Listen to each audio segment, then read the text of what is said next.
I'm Amy Zawi with the Jerusalem Connection Red Alert Report for January 27.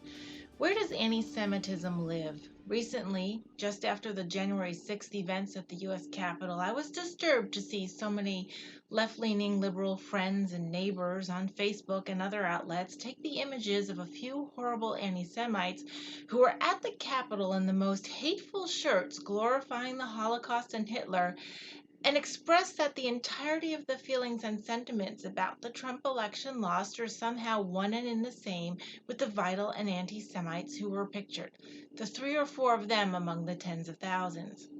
These individuals were indeed repugnant, and they captured the narrative so that folks could say, if you believe or support any notion of what the January 6th event was initially about, you're on the wrong side of history because these guys were on your side. Well, that we know that logic is errant in so many ways, but I want to remind you all of something that I've reported on for many years. Anti-Semitism lives in, spies on, and infiltrates all movements. It is a cancer and a slithering snake. If you are true to your cause and you claim to have no tolerance for hateful notions, then you need to examine the movements you work with and either one, leave them if you are unable to change a majority sentiment of hate, or two, call out those hateful sections and purge them from your movement.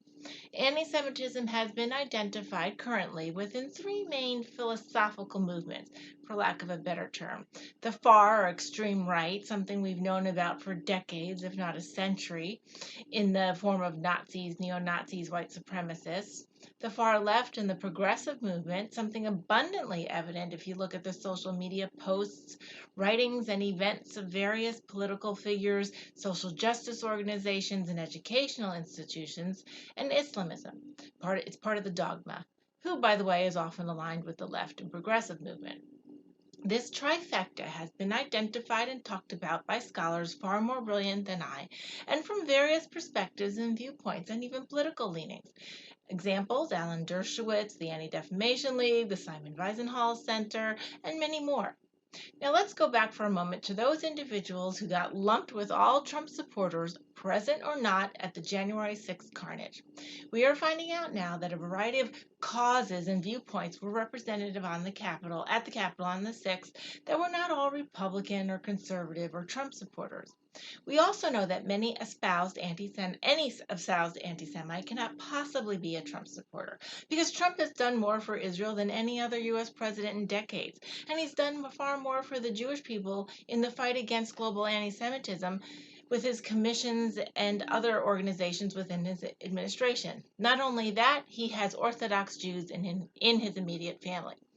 So now that we cleared it up, I need to tell you that every single conservative, Trump supporter, non-Trump supporter on the right that I personally or professionally know condemned the anti-Semitic individuals and the violence and riots themselves at the Capitol on the 6th, and they did this over and over and loudly. Now I want to call on the left to do the same thing, purge those anti-Semitic voices from their own ranks. Far right has always denounced and disavowed the far extreme right from their organizations and have always said they have no role under their tent. I want to call the left to do the same. The left, including many Democrats, gloss over, accept, and make excuses for anti-Semitism within its own ranks. And we see this with members of the so-called squad in the U.S. Congress, with the alignment of Islamists with the lefts and progressives, and we see this with the left-aligned social media platforms that are quick to take down any notion that's right-leaning, but they often leave up anti-Jewish and violent rhetoric and simply call it debate. The BLM movement and the Women's March organizations, anyone who embraces Linda Sarsour and her counterparts are just more examples. Colleges and universities who have known terrorists and murderers in as speakers but then cancel IDF veterans from having any kind of forum. These are all examples of what should not be tolerated. All I'm asking for is some consistency. I will be the first to admit anti-Semitism bubbles up in every cause in every corner of the world, and it loves to get the camera shot. And I'm asking the left to put the same set of standards on their own as they do to the right. And together we can agree and unite that anti-Semitism is wrong. If you are able to do that, if you're not able to do that, then you don't just condone it, maybe you agree with it. And I know many Jews and Zionists who are not Republican or conservative, and they are feeling the heat from their own political parties.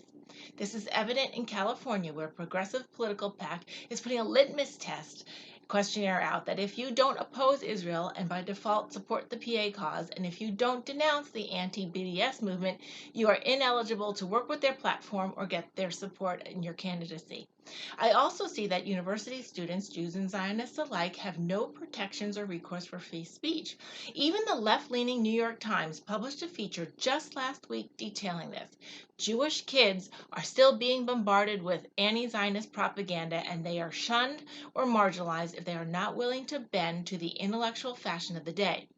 Even Columbia University's Tom Gitlin himself, a leftist stalwart, acknowledged, quote, hatred of Israel became a bellwether for the Orthodox left, meaning that acceptance of the delegitimization of Israel has become a litmus test for social acceptability.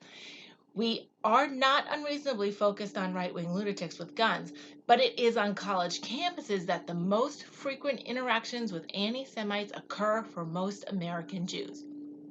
Now, let us find some common ground and unity that we've been told about for the last 2 weeks. We can find it here by expelling anti-Semitism from all of our ranks. Shun it, disavow it, call it out, do not excuse it or cover it up.